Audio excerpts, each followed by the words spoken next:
Hello champions, here we are with the new video and this video is about writing task 2 introduction line। तो ज़्यादातर हमने क्या देखा है कि बच्चे इंट्रोडक्शन लाइंस में स्टक हो जाते हैं। जब भी आपको पता है कि टेम्पलेट को फॉलो करने से पहले जो कि सही तरीका है कि आपको इंट्रोडक्शन में 2-3 लाइंस लिखनी चाहिए, तो बच्चे वहाँ पे कंफ्यूज हो जाते हैं कि क्या लाइंस लिखें। तो आज का वीडियो इसी पे बेस्ड है कि जब भी आपको पता नहीं चलता कि इंट्रोडक्शन में क्या लिखो, ठीक है, या फिर आप जो भी लाइंस लिख रहे हो उससे आपको रिक्वायर्ड बैंड स्कोर नहीं मिल रहे और आप 5.5 और 6 पे स्टक हो रहे हो, तो आप इन 6 लाइंस में से कोई एक line according to the requirement use करके, ठीक है, अपना बैंड स्कोर भी इंप्रूव कर सकते हो और अपना प्रॉब्लम भी सॉल्व कर सकते हो। तो आज का सबसे पहला लाइन है, in the realm of contemporary society the phenomena of dash has captivated the attention of scholars and policy makers. तो इसमें हमने क्या लिखा है कि जो आजकल कंटेम्प्रेरी सोसाइटी में, सबसे पहले कंटेम्प्रेरी का मतलब क्या हुआ, मॉडर्न सोसाइटी में, द फिनोमिना ऑफ डैश, किसी भी चीज का फिनोमिना हो सकता है यहाँ पे, जैसे कि आपको एक्स्ट्रावेगेंट स्पेंडिंग पे क्वेश्चन आ गया तो आप क्या लिखोगे, the phenomena of extravagant spending has captivated the attention of, जो एक्स्ट्रावेगेंट स्पेंडिंग है ना उस पे उसने किसका अटेंशन ग्रैब करा है, स्कॉलर्स का और पॉलिसी मेकर्स का। तो यहाँ पे कुछ भी हो सकता है, the phenomena of growing population, the phenomena of urbanisation, इसने किसका अटेंशन ग्रैब कर लिया, स्कॉलर्स का और पॉलिसी मेकर्स का।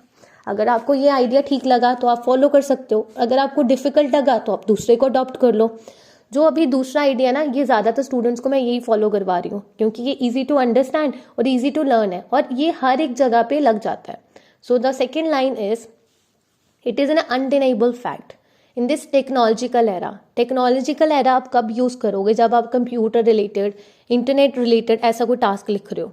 अगर आप कोई वर्ल्ड के रिलेटेड टास्क लिख रहे हो तो आप क्या लिखोगे, इन दी ग्लोबलाइज्ड एरा, ठीक है। अगर आप लिख रहे हो कोई कॉम्पिटिशन रिलेटेड कोई चीज़, आप तो क्या लिखोगे, इन दिस कॉम्पिटिटिव एरा, ठीक है। अदरवाइज ये भी लिख सकते हो, इन दी कॉन्टेम्परेरी एरा।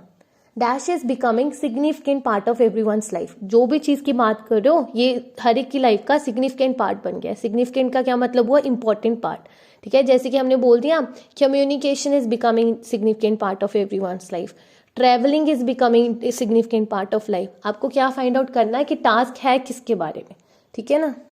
चलो, अगर आपको ये भी डिफिकल्ट लगा तो आप तीसरी लाइन को अडॉप्ट कर लो। आपको बस एक लाइन याद करनी है, उसको आप टास्क में अकॉर्डिंग टू द रिक्वायरमेंट थोड़ा मॉडिफाई करके एडजस्ट कर दोगे। तो third line is, within the context of globalisation. Globalisation में क्या हो रहा है, आज के ग्लोबलाइज्ड वर्ल्ड में the implication of dash have gain paramount significance. क्या बोल रहे हैं, आज के ग्लोबलाइज्ड एरा में क्या किसका इम्प्लीकेशन बहुत ज़्यादा इंपॉर्टेंस ग्रैब कर रहा है।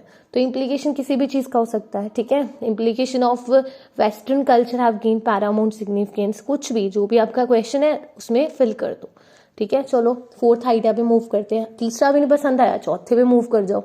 सो this idea is, the burgeoning significance of dash in the modern world can not be overlooked. Burgeoning का मतलब क्या होता है, इंक्रीजिंग। इंपॉर्टेंस ऑफ डैश, जो भी आपका क्वेश्चन होगा, importance of public transportation, importance of communication, commutation, modern era में हम इसको ओवरलुक नहीं कर सकते। ओवरलुक का मतलब क्या हो गया, इग्नोर नहीं कर सकते।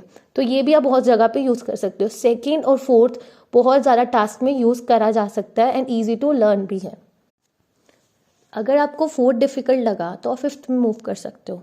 तो यहाँ पे आया, सो मैं इसको एडवाइस करूँगी आप प्रॉब्लम सोल्यूशन वाले टास्क में ही यूज़ करो। जब जहाँ पे कोई प्रॉब्लम आया, प्रॉब्लम के रिलेटेड टास्क आ गया, सो the idea is the repercussion of dash. Repercussions का क्या मतलब होता है, कंसिक्वेंसेस, रिजल्ट्स, किस चीज़ के, जो भी आपका क्वेश्चन है, रेवरबरेट अक्रॉस वेरियस डोमेन्स, कि ये वाले इसके कंसिक्वेंसेस या रिजल्ट्स कई एरियाज में दिखाई दे रहे हैं, जो कि वारंटिंग केयरफुल कंसिडरेशन, जो कि हर केयरफुल अटेंशन मांग रहे हैं। तो यहाँ पे किसकी बात हुई, प्रॉब्लम, ठीक है। जैसे कि आपको टास्क आ गया इंक्रीजिंग पॉपुलेशन पे, तो आप क्या लिखोगे, the repercussions of increasing population, the repercussion of growing industries, या फिर the repercussions of industrializations, reverberate across various domains, warranting careful consideration, ठीक है।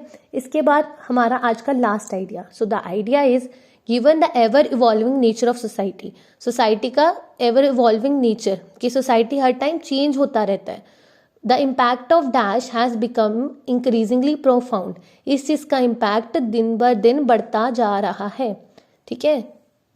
सो among these 6 ideas you can tailor any line according to the topic and answer your IELTS question accordingly. Which will help you to enhance your band scores. तो I assure you is by using one of these line आप अपने band score 5.5 से 7, 7.5 और 8 तक लेके जा सकते हो। आपको बस क्या ध्यान रखना है कि लाइन को according to the question use करो और अकॉर्डिंगली जो भी आपका क्वेश्चन है, जो भी आपका टॉपिक है, उसको पुट करके यूज़ कर लो। After that proper template use करो, ग्रामेटिकल एरर्स को ध्यान में रखो, स्पेलिंग्स के एरर्स को अवॉइड करो, तो आप अपने टास्क को इम्प्रूव कर सकते हो। Okay, thanks a lot. Stay tuned and like and comment if you want further such videos.